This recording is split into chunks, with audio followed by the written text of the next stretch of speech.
Maintenant qu'on a vu la fonction exponentielle, on va maintenant voir comment passer de la forme exponentielle à la forme logarithmique.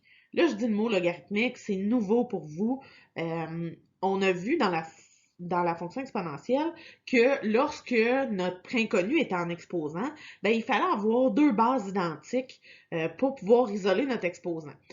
C'était vrai, c'est encore vrai. Par contre, on va voir une équivalence qui va nous permettre d'isoler notre exposant sans passer par des bases identiques. Parce que dans la vie, ça n'arrive pas toujours que les bases sont identiques. C'est ce qu'on va appeler l'équivalence entre la forme exponentielle et la forme logarithmique. Donc, je vous affiche l'équivalence. Donc, la voici.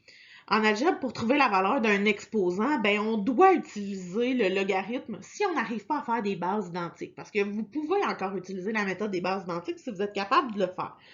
Et pour passer d'une forme à l'autre, on utilise l'équivalence suivante. Donc, m est égal à c à la n, qui est notre forme exponentielle. Et ça, c'est équivalent à n est égal à log en base c de m, qui est notre forme logarithmique. En fait, c'est la fonction logarithmique qui devient la fonction exponentielle et vice-versa. Euh, J'utilise m et n pour pas que vous mélangiez avec x et y de la fonction.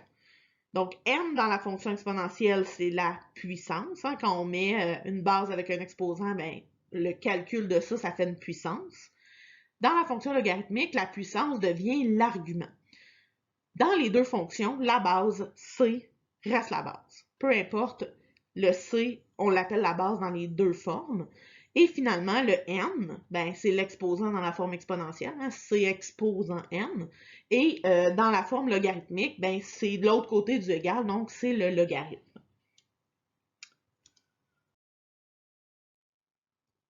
On va voir des petits exemples là, pour vous aider à faire la transformation. Donc, on va passer de la forme exponentielle à la forme logarithmique en premier lieu.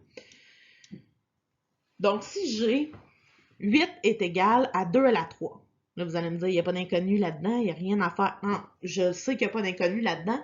Il y a quelque chose à faire, par exemple. Je veux juste faire ma transformation de la forme exponentielle à la forme logarithmique avec des chiffres. Quand on va mettre des inconnus là-dedans, vu qu'on l'a fait avec des chiffres d'avance, ça va être un peu plus simple pour vous. Ma première étape, c'est que je mette toujours l'équivalence en dessous. Donc, je commence avec l'exponentielle, je mets ma flèche d'équivalence et je mets ma logarithmique. Ensuite, j'associe mes choses. Donc, je veux mettre n égale, qu'est-ce qui est à la place de n? 3. Log, ben, c'est la fonction log, donc c'est une opération mathématique. La base, c'est 2 et m, 8. Donc, quand je fais ma transformation, je me retrouve avec 3 est égal à log en base 2 de 8. Donc, on dit log en base, on nomme la base, log en base 2 de 8. C'est vraiment important, le 2, c'est un petit indice. Il va en bas en indice après le log. Donc, c'est vraiment important de ne pas faire un gros 2. C'est un petit 2 en indice.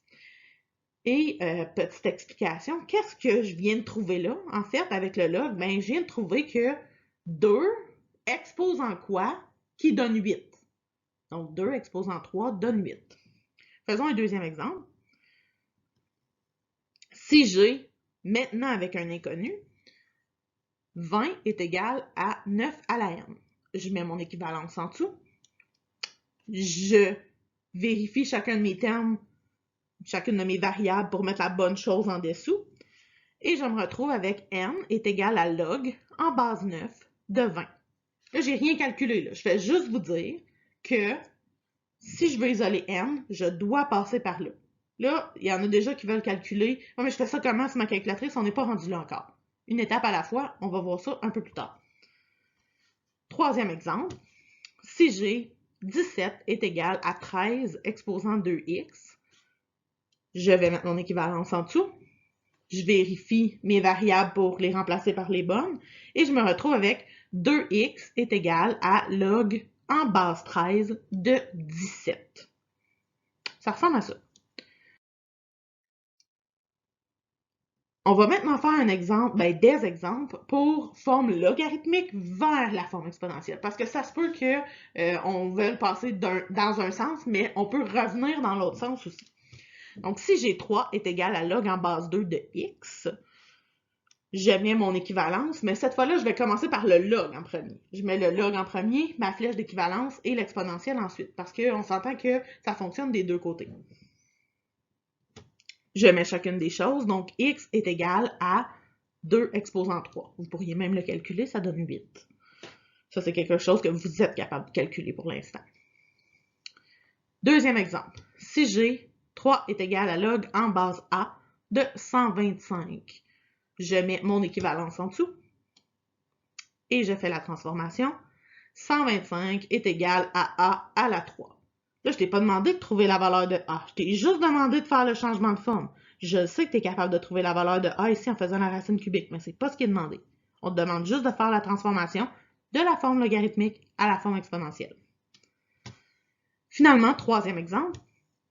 Si j'ai 7 est égal à log en base 3 de 9m, je mets mon équivalence en dessous et j'obtiens 9m est égal à 3 à la 7. Donc, voilà pour le changement de forme de la forme logarithmique à la forme exponentielle et l'inverse aussi qui peut fonctionner.